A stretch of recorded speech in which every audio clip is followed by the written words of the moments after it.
చివరికి మన ఛానల్లో కూడా దుబాయ్ కునాఫా చాక్లెట్ ప్రిపేర్ చేసేసాను.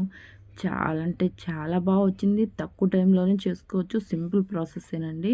కాకపోతే కాస్ట్ ఎక్కువ. బయట కొన్నా ఇంట్లో చేసినా సరే కాస్ట్ ఎక్కువగానే ఉంటుంది.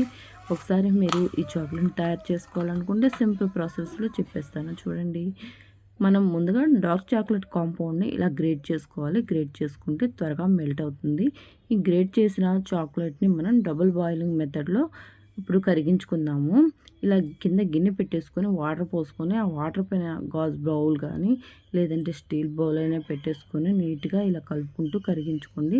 ఒక స్పూన్ ఆయిల్ కానీ వేసామంటే త్వరగా కరుగుతుంది. దీంట్లోనే కొంచెం నేను 2 or 3 పీసెస్ వరకు వైట్ చాక్లెట్ కూడా వేసాను. మొత్తం కరిగే వరకు కరిగించుకోవాలి వీడియోలో చూపిస్తున్నట్లు. తర్వాత మనం ఈ చాక్లెట్ మౌల్డ్లోకి ఫస్ట్ దీన్ని ఒక లేయర్ వేసేసుకుందాము.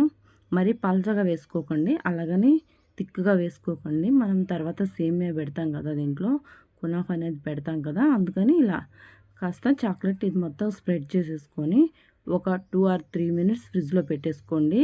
ఈలోపు మనం కునాఫా ఎలా తయారు చేసుకోవాలో చూద్దాము. ఇలా చేసుకున్న తర్వాత దీన్ని ఫ్రిడ్జ్లో పెట్టుకుందాము. ఇప్పుడు కునాఫా ప్రిపేర్ చేసుకోవడానికి మనం ఒక 50 గ్రాముల వరకు పిస్తాని డ్రై రోస్ట్ చేసి పెట్టుకున్నాను. అదే ప్యాన్లోకి కొంచెం బటర్ వేసుకొని తర్వాత ఈ సేమ్యాని తీసుకోవాలండి. సన్నగా కునాఫా సేమ్యా అంటే అడిగితే బయట ఇస్తారు, మనకి ఆన్లైన్లో అయినా దొరుకుతుంది.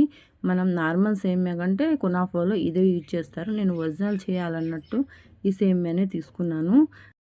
మనం ముందుగానే డ్రై రోస్ట్ చేసుకున్న పిస్తా పప్పుల్ని మెత్తగా గ్రైండ్ చేసుకొని తర్వాత దాంట్లోకి ఈ సేమియా కూడా వేసుకొని ఒక్కసారి అలా తిప్పుకొని, మరి మెత్తగా అయ్యేటట్లు తిప్పకూడదు, ఒక్కసారి బరగ్గా తిప్పేసుకొని తర్వాత దీంట్లోనికి మిల్క్ మేడ్ వేసుకోవాలండి. మనం టేస్ట్కి ఎంత స్వీట్ తింటామో దాన్ని బట్టి మిల్క్ మేడ్ వేసుకొని దీన్ని మరోసారి మిక్సీలో వేసి తిప్పి పక్కన పెట్టుకోవాలి. ఇలా బరగ్గా వేసుకోవాలి.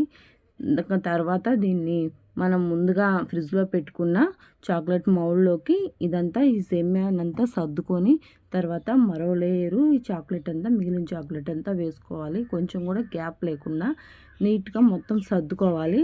ఇలా సర్దుకున్న తర్వాత ఈ చాక్లెట్ మౌల్డ్ని తీసుకెళ్ళి మనం ఫ్రిడ్జ్లో పెట్టుకుంటే ఒక హాఫ్ అన్ అవర్ పెట్టుకుంటే మనకి కునాఫా చాక్లెట్ రెడీ అయిపోతుంది. అంతేనండి, చాలా సింపుల్ ప్రాసెస్ అండి.